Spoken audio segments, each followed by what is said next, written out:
Winston Peters believes the COVID inquiry has been deficient and biased.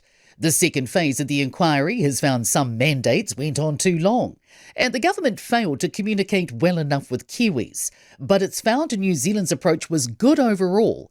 New Zealand First's leader says many people perceive the inquiry as one-sided and the damage is done. He says the saddest thing is how many New Zealanders have lost confidence in the health system. Trade disruptions are being felt across the world, with maritime traffic remaining at a standstill through the Strait of Hormuz.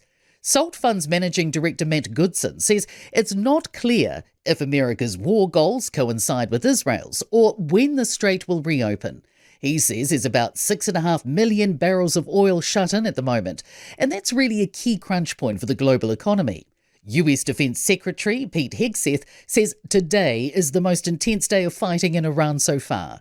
He says Iran's leaders are desperate and scrambling, and the enemy is totally and decisively defeated.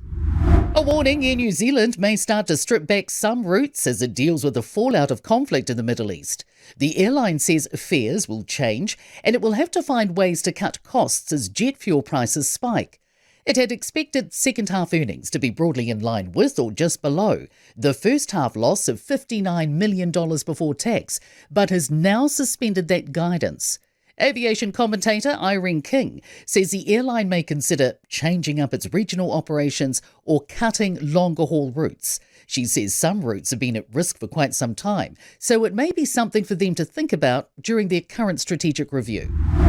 Time may be of the essence for Te Pāti Māori as it seeks to put months of internal friction behind it before Election Day.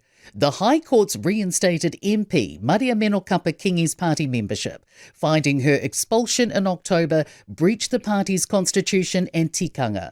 Takuta Ferris won't be reinstated, carrying on as an independent MP.